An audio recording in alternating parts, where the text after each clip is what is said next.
Phone की घंटी लगातार बजती जा रही थी। बहू रसोई में काम कर रही थी, जबकि निर्मला जी अंदर बाथरूम में नहा रही थी। पर बहू सरिता रसोई से निकलकर बाहर नहीं आई। जानती थी कि किसका फोन होगा और किस लिए होगा। निर्मला जी को भी बाथरूम में फोन की घंटी सुनाई दे रही थी और मन ही मन वो कुढ़ भी रही थी कि बहू फोन क्यों नहीं उठा रही, पर बाथरूम में से क्या चिल्लाती। इसलिए फटाफट गाउन पहनकर जब तक वो निकल कर बाहर आई, तब तक फोन कट चुका था। ये देखकर वो और ज्यादा चिढ़ गई। बहू को सुनाने के लिए वो रसोई की तरफ जा ही रही थी कि फोन दोबारा बज उठा। देखा तो उनकी बेटी तान्या का फोन था। उनके फोन उठाते ही तान्या ने ना हेलो की, ना ही कुछ और, सीधा बोलना शुरू किया। मम्मी, प्लीज भाभी को भेज दो ना, तुम्हारे नाती का जन्मदिन है। कम से कम वो किचन संभाल लेंगी तो मैं बेफिक्र होकर कि दूसरे काम संभाल सकती हूँ। अरे, मैंने तो कहा था उसे, लेकिन वो आई नहीं तो क्या करूं। बहुत कामचोर होती जा रही है वो। निर्मला जी तान्या से बोले, अरे मम्मी, कैसे भी करके भेज दो ना भाभी को। आपको तो पता है कि आजकल किचन में काम करने वाली कितने पैसे ले लेती हैं। कितने पैसे देने पड़ जाएंगे मुझे। इससे अच्छा तो इतने में मैं एक अच्छी सी साड़ी खरीद लूंगी। क्यों मेरा फालतू में खर्चा करवाने पर तुली हुई हो। तान्या विरियाते हुए बोली, मैंने तो कहा था उसे कि तान्या के घर पर काम है, उसके बेटे का जन्मदिन है, जाकर उसकी मदद करा दे। लेकिन उसने तो कहा कि उसके पास वक्त नहीं है, वो तो ऐन मौके पर ही जाएगी। अरे मम्मी, तो क्या वो सिर्फ खाने के टाइम पर आएंगी। कैसे भी करके समझाओ भाभी को। चाहो तो गुस्से में दो चार ताने भी सुना देना। क्या पता तानों के जोश में ही वो यहाँ काम करने आ जाए। तान्या समझाते हुए बोली, अब देखती हूँ बेटा, फिर से कोशिश करके, अगर वो आ जाए तो। आजकल उसके भी तो खूब नखरे हो रहे हैं। ऊपर से तेरा भाई भी आजकल उसका ही पक्ष लेने लग गया है, इसलिए वो सुनती कहाँ है। अच्छा, मैं फोन रखती हूँ, कोशिश करती हूँ उसे भेजने की, निर्मला जी ने तान्या से कहा और फोन काट दिया।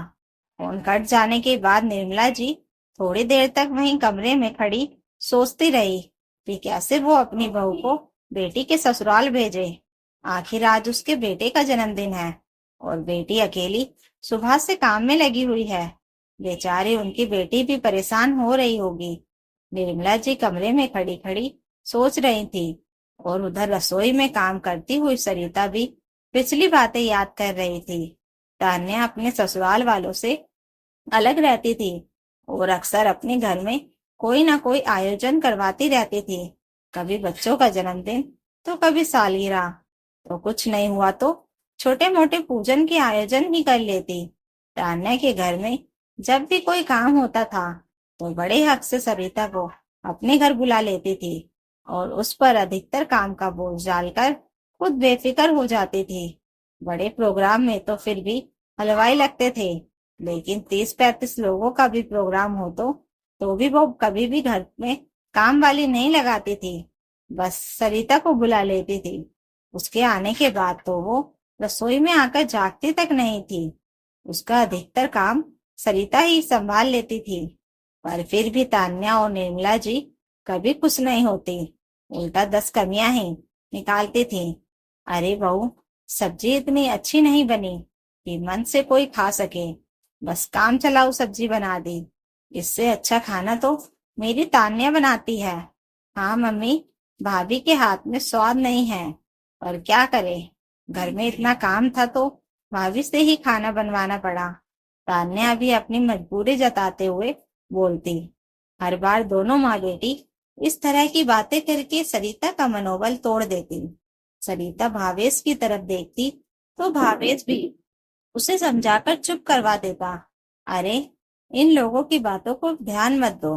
वहां आए लोगों को तो तुम्हारे हाथ का बना हुआ खाना पसंद आया ना। लोगों ने कितने शौक से भी खाया।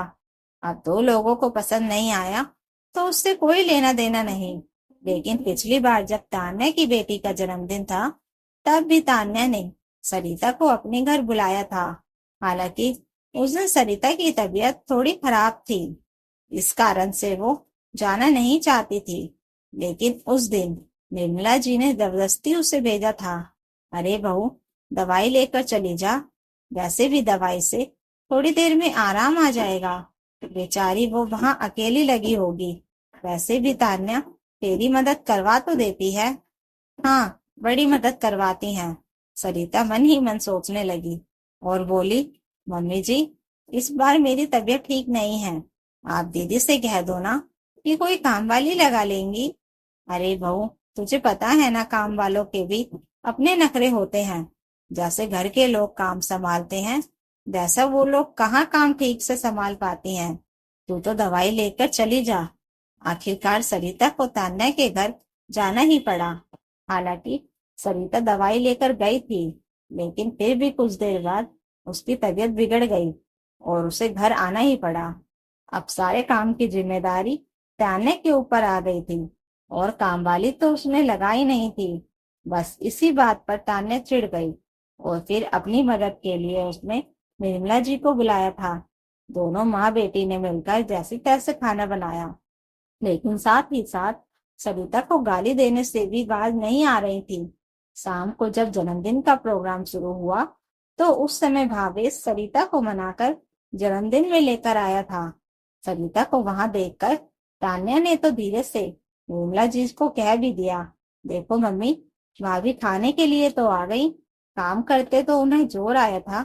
मुझे तो लगता है उनकी तबीयत खराब ही नहीं थी, बस काम से बचने का बहाना कर रही थी। ये बात सरिता ने सुन ली और उसे बहुत बुरा लगा, इसलिए उसने खाना भी नहीं खाया। लेकिन हैरानी की बात यह थी कि तान्या ने उसे खाने के लिए कहा भी नहीं। भला इससे बड़ा अपमान क्या हो सकता था। बस इसलिए सरिता ने ठान लिया कि वो आज के बाद तान्या के घर पर इस तरह काम करने के लिए तो बिल्कुल नहीं भी जाएगी।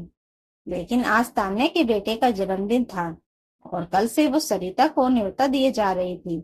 पर सरिता ने तो साफ मना कर दिया कि वो नहीं आएगी। बस तब से दोनों माँ बेटी कोशिश कर रही थी कि कैसे तो करके सरिता उसके घर पहुंचे। खैर, इधर निर्मला जी रसोई में सरिता के पास पहुंची और उसे सुनाते हुए बोली, बहू, ऐसे तो रिश्ते निभा लिए तुम लोगों ने। क्या रिश्ते सिर्फ खाने के ही होते हैं, साथ देने के नहीं होते? तो तान्या के ससुराल जाने में ही तुम्हें जोर आ रहा है। मम्मी जी, आपको जो कहना है कहिए, पर मैं नहीं जाऊंगी। और रही बात रिश्तों में से खाने की, तो मैं ऐन मौके पर भी नहीं जाऊंगी, तो किसी को कहने का मौका भी नहीं मिलेगा कि मैं सिर्फ खाने के लिए आई हूँ। आप तो अकेले ही चले जाना, कहकर सरिता ने बात को खत्म कर दिया और अपने कमरे में आ गई। पीछे निर्मला जी काफी देर तक बड़बड़ाती रही, यह सोचकर कि सरिता चिढ़कर ही सही उठकर तान्या के ससुराल चली जाएगी। पर ऐसा कुछ नहीं हुआ। उल्टा सरिता अपने बेटे को लेकर अपनी सहेली के घर रवाना हो गई। ये देखकर निर्मला जी ने अपने बेटे भावेश की तरफ घूर कर देखा, तो भावेश ने कहा, अब यह तो होना ही था मम्मी। इंसान के सहन करने की भी एक हद होती है। आखिर सरिता भी कब तक बर्दाश्त करती रहती। अपनी बहू को रिश्ते निभाना सिखा रही हो, अगर उसका आधा भी अपनी बेटी को सिखा देती तो आज ये सब नहीं होता। अभी भी वक्त है, संभल जाओ, नहीं तो कहीं आपकी बेटी का मायका ही खत्म ना हो जाए। भावेश के कहे हुए इन खरे शब्दों को सुनकर निर्मला जी ने चुप रहना ही ठीक समझा। आखिर निर्मला जी को फोन कर तान्या को कहना ही पड़ा, बेटी, तो काम वाली ही लगा ले, सरिता तो नहीं आएगी। आखिर चिढ़ते हुए तान्या को काम वाली लगानी ही पड़ी, लेकिन ऐन मौके पर काम वाली लगाई थी, इस कारण से उसे दोगुने पैसे देने पड़ गए और अपने पति से डांट खाई वो अलग।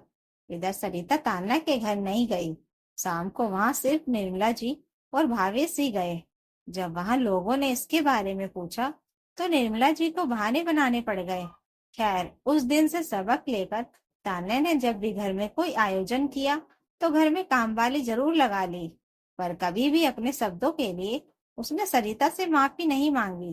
तो दोस्तों, अगर आपको यह कहानी अच्छी लगी हो तो कमेंट करके जरूर बताइएगा और नई कहानियों के लिए चैनल को सब्सक्राइब जरूर कर लीजिएगा। Thank you for watching.